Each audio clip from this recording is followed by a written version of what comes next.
ಎಲ್ಲ ರಾಜಕಾರಣಿಗಳಿಗೆ ನಾಲ್ವಡಿ ಕೃಷ್ಣರಾಜ ಒಡೆಯರ್ರಂತಹ ತಲೆ ಇತ್ತು ಅಂದ್ರೆ ನಮ್ಮ ದೇಶ ಎಲ್ಲೋ ಹೊಕ್ಕಿತ್ತು. ತಲೆಗಿಟ್ಕೋರಿ ನೀವು. 1916ರಲ್ಲಿ ಯೂನಿವರ್ಸಿಟಿ ಆಫ್ ಮೈಸೂರು ತರ್ತಾರ.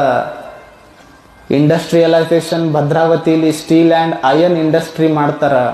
ಶಿವನ ಸಮುದ್ರ ಪ್ರೊಜೆಕ್ಟ್ ಮಾಡಿ ಬೆಂಗಳೂರಿಗೆ ಕರೆಂಟ್ ಕೊಡ್ತಾರ. ಕಂಪ್ಲೀಟ್ ಮೈಸೂರು ನೀವು ಒಳಗೆ ಹೋದ್ರಿ ಅಂದ್ರೆ ದೊಡ್ಡ ದೊಡ್ಡ ರೋಡ್ಗಳು ಸಿಗ್ತಾವೆ. ಯಾಕ? ನನ್ನ ಊರು ಚಂದಿರ್ಲಿ ಅಂತ ನಿರ್ಮಾಣ ಮಾಡಿದ ಮೈಸೂರು. ಅದು ರಾಜರಂತಹ ರಾಜರು ಮತ್ತೊಬ್ಬ ರಾಜರು ಸಿಗಾಕ ಸಾಧ್ಯನೇ ಇಲ್ಲ. ಇವತ್ತು ಬೆಂಗಳೂರವ್ರಿಗೆ ಕರೆಂಟ್ ಹೆಂಗ್ ಹೊಂಟದ? ಶಿವನ ಸಮುದ್ರ ಪ್ರಾಜೆಕ್ಟ್.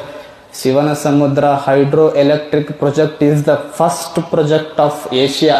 ಡ್ಯಾಮ್ ಇಂದ ಕರೆಂಟ್ ಉತ್ಪತ್ತಿ ಮಾಡಬಹುದು ಅಂತ ಶೇಷಾದ್ರಿ ಅಯ್ಯರ್ ಅನ್ನುವ ದಿವಾನರು ರಾಜರಿಗೆ ಹೇಳಿದಾಗ ರಾಜರು ನೀವು ಮಾಡ್ರಿ ಅಂತಾರ. ಎಲ್ಲದಕ್ಕಿಂತ ದೊಡ್ಡದಾಗಿ ಆಸ್ಥಾನದ ಬಂಗಾರನ್ನೆಲ್ಲ ಇನ್ನೊಬ್ಬರಿಗೆ ಮಾರಿ KRS ಡ್ಯಾಮ್ ನಿರ್ಮಾಣ ಮಾಡಿ ಲಕ್ಷ ಲಕ್ಷ ರೈತರಿಗೆ ಅನ್ನ ಕೊಡಕತ್ತಾರಲ್ಲ, ಇದು ನಿಜವಾದ ರಾಜರ ತಾಕತ್ತಿದು.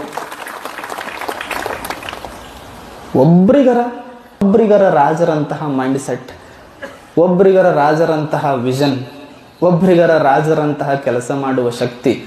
ನಿಜವಾದ ರಾಜಕಾರಣಿ ಯಾರು ಅಂದ್ರೆ 5 ವರ್ಷ ಎಲೆಕ್ಷನ್ಗಾಗಿ ಓಡಾಡವ ರಾಜಕಾರಣಿ ಅಲ್ಲ.